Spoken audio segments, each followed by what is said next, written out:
What if the reason you feel overwhelmed is not because you have too much to do, but because you're moving at a pace God never designed you to live at? Because here's something that will challenge everything we've been taught in business culture. Jesus was never in a hurry, not once. And yet, he accomplished the most important mission in history. So today, we're talking about what it looks like to build a successful business without sacrificing your peace, your presence, or your relationship with God.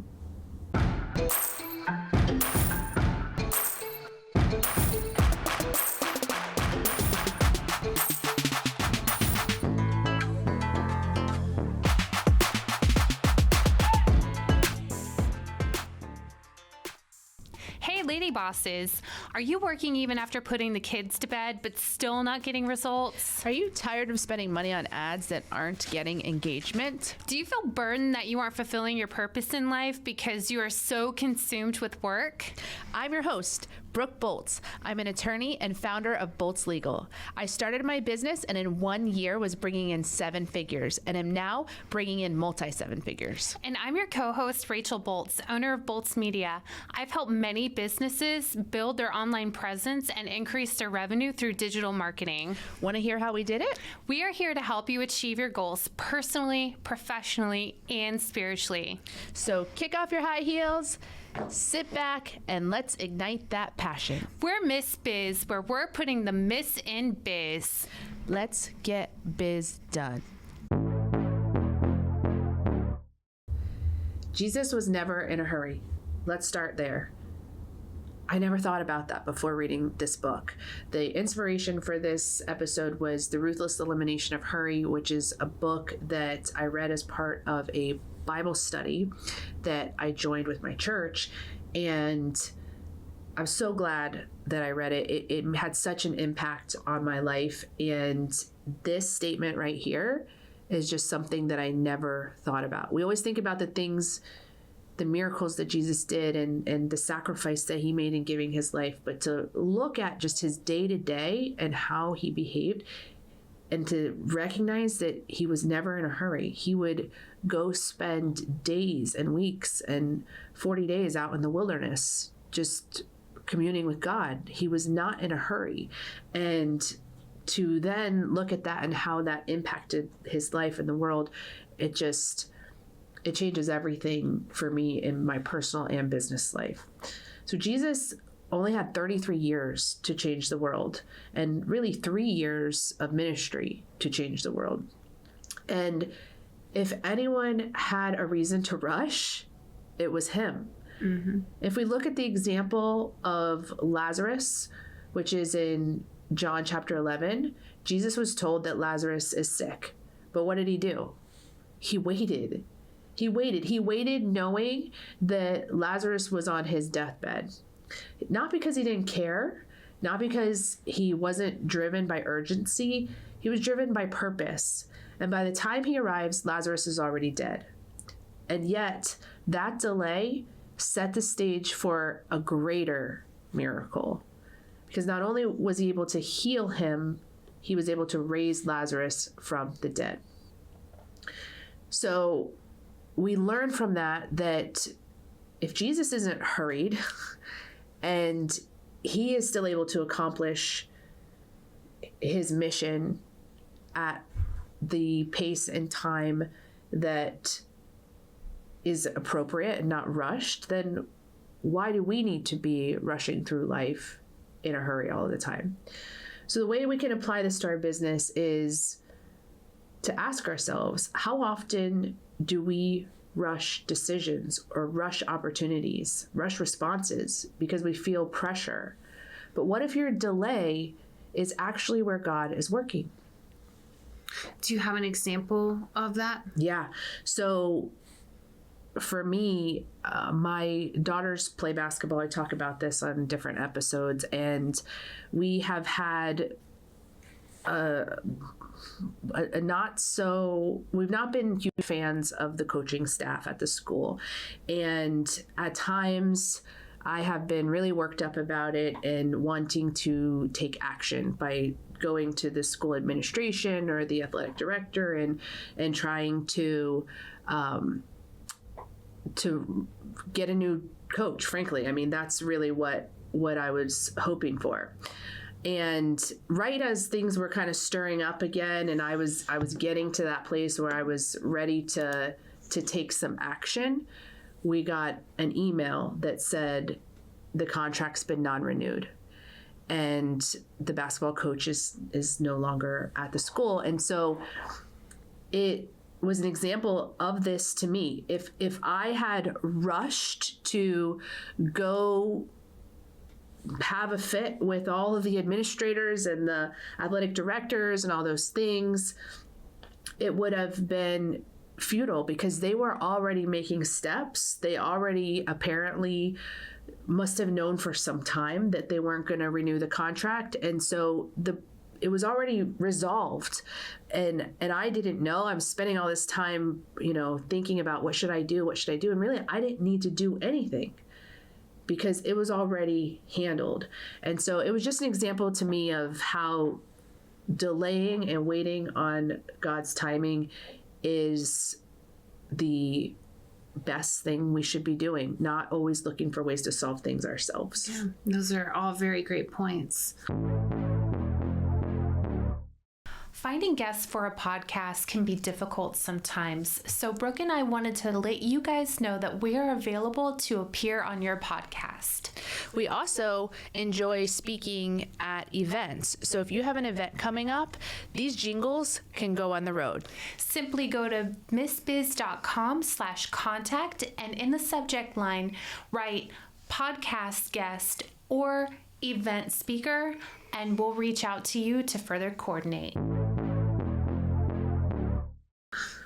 One thing that's evident throughout the Bible is how Jesus would step away from people to be with God. In the Gospel of Luke, chapter 5, verse 16, he often withdrew to lonely places and prayed. And this wasn't just occasionally, it was often.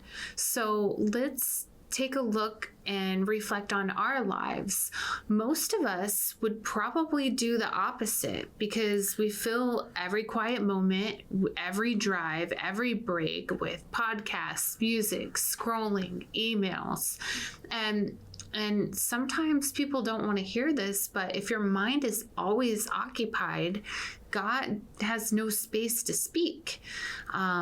If you're constantly being distracted by things around you, you're not going to be as keen on being able to hear when he's talking to you or listening to what he's trying to say. And it just becomes our normal. Our normal is that our minds are always occupied with something. And an example of this for me was, as I was reading this book, I was starting to become aware of how my mind always was occupied and I needed to sweep the floor. And I went to turn on some music as I swept the floor, or maybe I was turning on the TV. I was turning on something, and I stopped myself and said, why I'm doing that is so that my mind is occupied as I sweep, so that my mind is thinking about the TV show or thinking about the music, and I need to just let my mind be free. Mm-hmm. Just let it be thinking nothing so that I can be available to God, that maybe he can speak to me while I'm sweeping, or maybe I can say a prayer while I'm sweeping. But if my mind is always thinking about something, whether it's work, whether it's entertainment, whether it's family, whatever it may be, if we're occupying our minds all the time, then we can't be growing in closeness with God because he just has no space. Yeah, it's so true. There's a hidden danger cost of having that constant noise. And it's one of the most overlooked ideas from the Ruthless Elimination of Hurry. Hurry and noise are not neutral, but they are spiritually forming you, because silence isn't just about quiet, it's about creating space for God's voice. So a real life example example would be when you say, I just don't hear from God, but your day to day looks like you wake up, you're on your phone. You drive, you listen to a podcast, or maybe you make a phone call. You work, you constantly have stimulation, whether you have earbuds in, music playing, or you could even be working on multiple projects at one time. And then in the evening, you spend your time watching TV or scrolling. There's literally no margin, no stillness, no listening. And the thing is that I always thought that was good, because to me, that was productivity. I thought if I'm doing things, I'm being productive, I'm getting things done, I'm moving forward and growing and expanding in life, and had no idea that having my mind occupied all the time was something that I shouldn't be doing. This book just really changed my mindset on that. And now I recognize I have to be intentional about creating space and time to just be silent, to just be in solitude, to just think about nothing but trying to commune with God. Here's another statement from the book that really stuck with me. Hurry and love don't mix. And so envision yourself when you're at home and when you're in a hurry. Just see yourself there. How are you speaking to your family in that moment? Are you speaking out of love?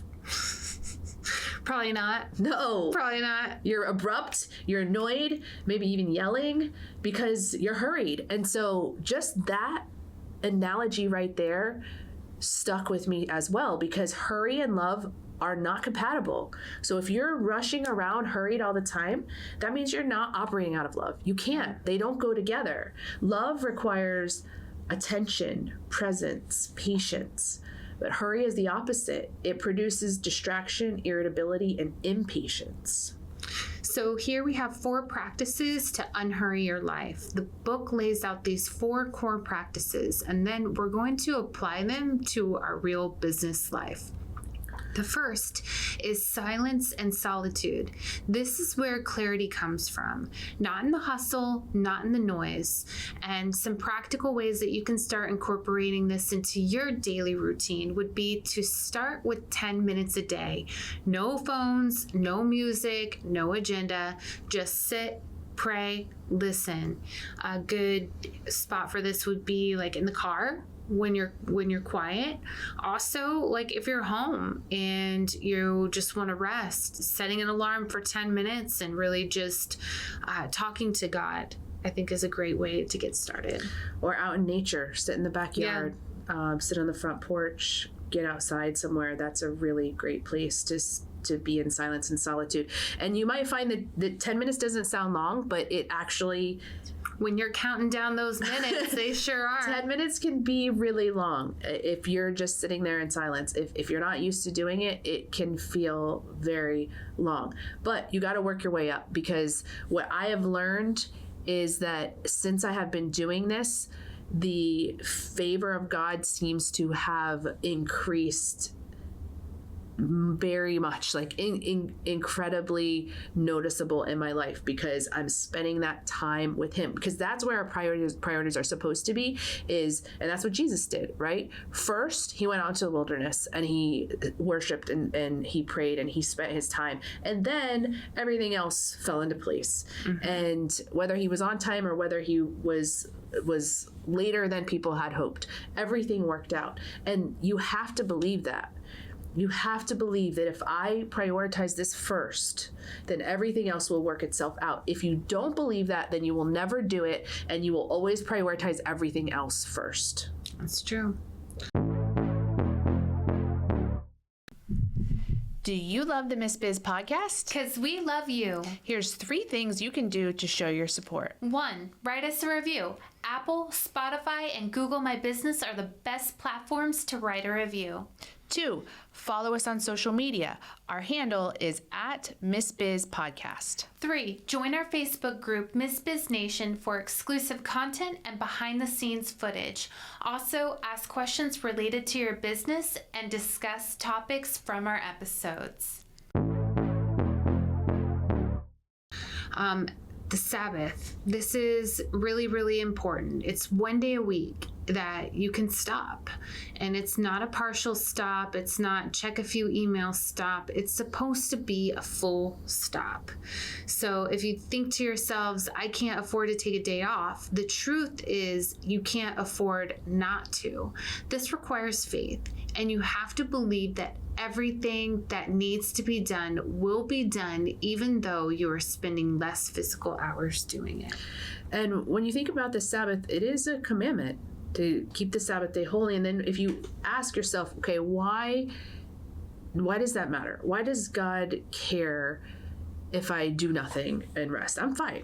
I'm fine. I get enough sleep. Like, I feel fine. Why do I need to have a Sabbath? Well, it's because that's the time where he builds relationship with you. Mm-hmm. And if you're not giving that space and time, then he is not getting to be with you because you're not allowing him to. So that is why it's so important. Not because he just wants to make sure you're well rested. It's because he needs that time with you for you to be in good and growing relationship with him. Simplicity is next. You don't need more, you need less. Less commitments, clutter, distractions. So instead of chasing every opportunity, cut 20% of what you're doing that isn't producing results. And that's true. If you're going to prioritize your time with the Lord, something's going to have to give that you're doing now. So you got to figure out what that is. Maybe it's just screen time. Maybe it's TV time, but maybe it's other things. So you got to figure out where are those things that you're overcommitting to that you don't need to be, so that you can prioritize your time with the Lord. And then slowing down. Now, this is somewhat similar to simplicity, but slowing down is really, really intentional. You choose a slower pace, even when you could go faster.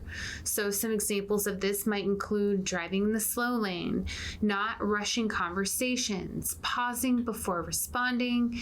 All of those allow you to retrain your habits. Right. He talks about this in the book, and some of the things like driving in the slow lane, or I can't remember the other examples, but it's things that's like, that would drive me crazy to be sitting, driving below the speed limit and just being okay with it. Like, we are just so conditioned to move quickly, and and it's become our habit, and we have to retrain ourselves. So we have to be intentional about, okay, I am going to do these things that will probably drive me crazy, but I'm going to do it anyways because I want to slow down my overall pace of life to make room for God.